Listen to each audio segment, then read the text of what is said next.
Today we're talking about recruiting, and I've got a little bit of a story to share with you. In 2009, I started a real estate brokerage with one of our clients.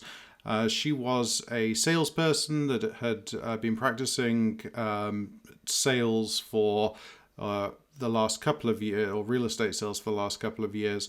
Prior to that, she'd been in corporate America with some of the consulting companies like PricewaterhouseCoopers, etc. Deloitte and Touche, I think, as well. So she had sales experience. She went to Prudential for a couple of years. She did some real estate transactions, so she got a good feel for the transaction process and what have you. Took the broker's exam, and became a real estate broker. She was looking to leave Prudential to start her own shop, and as such, she gathered up a couple of agents that were going to leave the office with her. I think there were about 50 agents in that Prudential office that she was working in. And she was one of the top producers. There was one more agent that did a little bit of business. I think a husband and wife team, and I think another gentleman. So there's probably 4 agents, I think, that moved across with her. So we were strongly into, we went after the wholesale clients, right? So, it's 2009, a lot of bank-owned properties, asset managers is where we're at. We wanted the repeat business from the asset managers. So we went and managed to get a couple of banks on board. So we were selling their properties. And we had this team, this group of agents, they're doing some short sales here, this, that, and the other, holding some of our REOs open, and additionally some of the investment properties that I owned or we owned together, or the company owned. We had the agents hold those open as well.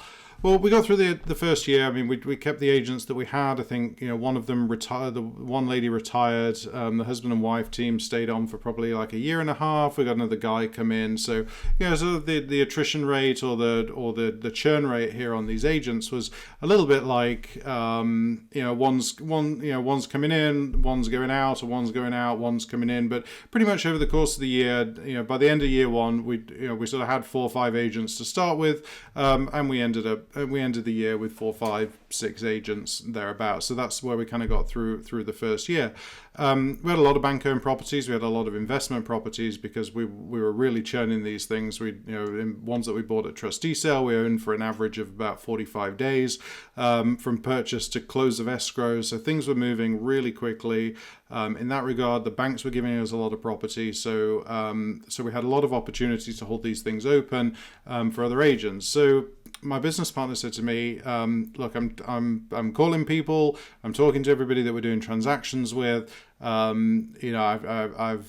searched the MLS, and I've looked for sort of the top producing agents and the second tier down from those guys, and tried to figure out who we can try and poach. And you get some of them come in, I'm a top producer over here at the Keller Williams office, and so I want 100% commission. I want you to pay me fees to be here, this kind of stuff. And it just never worked out. It was like a lot of whining and dining. A lot of schmoozing, a lot of phone calls, and really none of this was bringing any significant increase in the number of agents that we have. So she says, Stu, okay, I really need some help here on the recruiting side of things. Can you put together like a proper marketing campaign to go and find us some agents? I'm like, okay, where am I even going to start with this? I think the first step in my mind was to, if we want to do anything in volume and make it scalable, we've got to automate it. So as far as automation goes, that was the website to explain the offering. What is our offering? How do we get them to sign up? What's that process? What forms are involved with DRE? And this was kind of a new time when these flat fee companies weren't necessarily everywhere. Now you've got 100% commission, 110% commission, $4.95 a transaction, $2.50 a transaction, $2,000 a year, no transaction fees. It really runs the gamut, and the net result is it's all sort of the same. So how do you make things a little bit different? The fee structure. So you've got a couple of different types of agents. You've got those that have their own business. They're not interested in any handouts. they're comfortable with what they've got a bit of a system going, they might have an assistant, they might have a team, they've got their thing going on. So a very simple fee, $49.99 a month is what we charge, and then $4.95 per transaction that you could write in the contract and charge that to your buyer or seller. And $120 document archival fee. So a couple of junk fees on the transaction. So that's kind of the basis of your sort of independent agents. Then you got your traditional agents, which are on an 80-20 split, and that sounds really expensive. Unless those are the people that need kind of the training and the support, in which case you need that 20% to cover the training and support for these agents. So we had the flat fee, 100%. We had an 80-20 program. Then we had a lead gen program. Obviously, I'm in real estate marketing. The whole purpose of starting this company for me was to have a proving ground, a testing ground for all of our concepts in real estate marketing. So traditionally the client pays us to do something. It's really got to work. If the client's paying for something, if I'm paying for it, then I can do exactly what I want. So this was really the purpose of starting this real estate company, was to test out the recruiting, test out the different marketing methods, the direct mail, other tactics. We're talking 2009 to 2012, 2015 timeframe here. So a lot of different things going on with IDX and Google and SEO, and all of these things are really starting to change at this period in time. So the way that backing up a little bit, the way that this brokerage model worked, with a flat fee, 100%, $49.99 a month. The website demonstrated everything. You paid almost nothing in fees, and you got almost nothing in support. You just got the broker, the brokerage house to process the transaction under. You upload all the documents online. The broker demand gets signed, sent to escrow pay the agent, so that we're not even touching the finances or sending out checks or doing other activities that are costly in that regard. So nice and straightforward there. For those that wanted leads, and this was a big thing. So if we had leads, you have companies like Movoto, you've got that charge 30%. They're a licensed brokerage. They take 30% as a referral fee. So a lot of agents subscribe to that, but there's tons of agents that are with all different types of brokerages. We just did the whole thing in-house. So they had the CRM, they had the leads coming into the CRM, they called the leads as they came in. They're on a traditional 80 split with the brokerage, which is what they would be on anyway. And then when they close the transaction, we take 30% off the top. So that almost worked out to about a 50-50 split. So those guys, they didn't have a lot of business, but they were hungry. They didn't have a lot of business and they were hungry. We didn't want to charge them a bunch of monthly fees, but it was going to get pricey for them, obviously, when they close the transaction. So 80-20 split, 30% off the top, no other fees whatsoever. They got the CRM. Everybody got transaction management, because that's where all the documents were uploaded to. If the documents weren't in the transaction management system, then the broker couldn't review them. And if the broker couldn't review them, then you don't get a broker demand and you don't get paid. So that's kind of how we held things up. There's a couple of fines that we issued, like if you continuously uploaded paperwork that was doubling the broker's time to actually go in and look at that. So we hit them with like $200 if you messed up the paperwork more than 3 times in a row, like the signatures missing. So it kind of kept things on track. For everybody within the brokerage, we had the bank listings that they could hold open. We didn't give them the listings. We let them hold them open, and we let them use the asset as some sort of springboard for their own marketing. Likewise with the investment properties. So just a great place for them to sort of pick up buyers and whatnot and utilize those properties. So that was a great draw. I packaged all of this stuff up into a website. So I wanted this whole thing automated. I want somebody to go to the website. I want the exactly what I've told you explained in a few different steps, and I want them to sign up online. Like, we don't want to talk to them.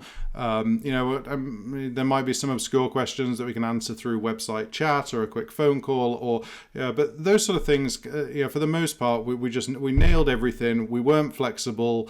People coming to your brokerage, they've got to fit into your model. When you start, and I touch on this in the article, when you start to bend the rules, or you get this sort of super top producer come in that's got these that wants 110% commission. That's if you bend that way, it's really going to put out the people that already work for you, because then you've created this, well, why not me? There isn't just, sorry, that's the rules are the rules, end of story. You need the person to fit into the culture, and it's okay to lose a couple on the sign-up side of things, because frankly you were going to lose them anyway on the retention side. So I got the website done. We got the whole thing. The process is automated. Somebody comes to the website. They see what it's all about. They all the questions are answered. Lots of videos, lots of calculators, things like this, just to sort of guide them through the whole process. Next step was just getting the word out there. Now, I've been in real estate marketing since 2004. One of the first sort of major projects that we took on was in 2006 with Keller Williams, and that was the first iteration of the mykwagent.com websites that we'd worked with WolfNet on. We got heavily involved in data services. So we had, at that time, IDX was just sort of coming about. We worked with iHome Finder, but we now work with like 400 different MLSs, and in our database, and this is really our sort of secret sauce, or this is my secret weapon in marketing, and has been from the start. I used to go to websites of Sotheby's, of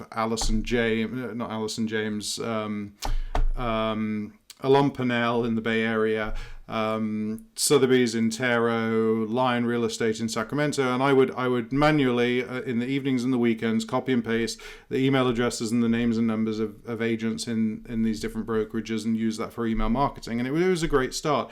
Then we got involved in the data services side of things, and all of that stuff. All of that agent information was getting fed to us. So now in our database, we've got about 1.6 million real estate agents, brokers, loan officers, all across the country, state by state, license numbers, home addresses, phone numbers, office they work for currently, type of license, date they were licensed. I know everything about every agent in every market across the United States, basically, from the 420, I think it is, MLS boards that we work with now. So with that said, the website's there to drive more traffic. I simply isolated Sacramento Metro list. There's about 8,500 agents in 2009 that were in Sacramento Metro list.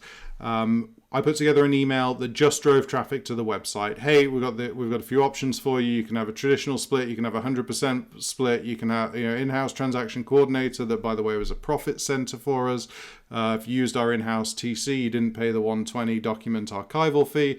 You're going to pay the TC anyway outside of our brokerage, so you may as well use our TC and save the $120. So it made it, as an incentive to keep everything in house, and we had a little bit of a profit center then, obviously from being able to provide transaction coordination services to each side of our agents' transactions.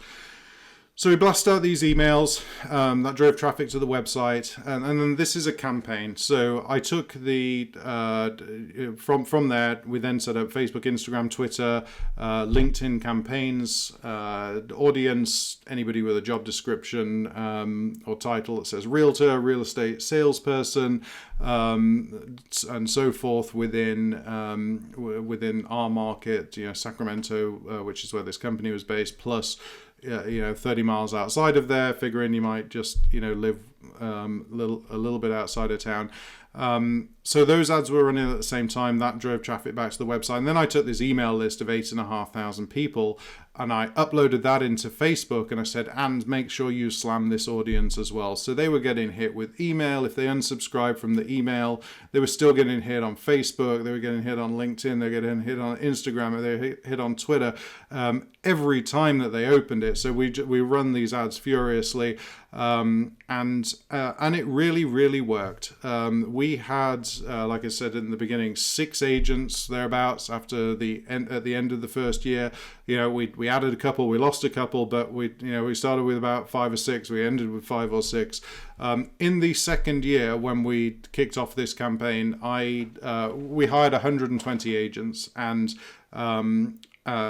which is 10 a month, and it was automated. The broker wasn't making any phone calls. She was answering a few questions, and then with 120 agents, you got and people that generally don't cause you a lot of headache in the sign-up process. They're usually pretty switched on people, and from there the transactions started rolling. So we had 120 agents doing probably 10 plus transactions on average a year each, versus in the first year we had 6 agents that probably did 20 transactions tops between them all. So I mean, it was a game changer.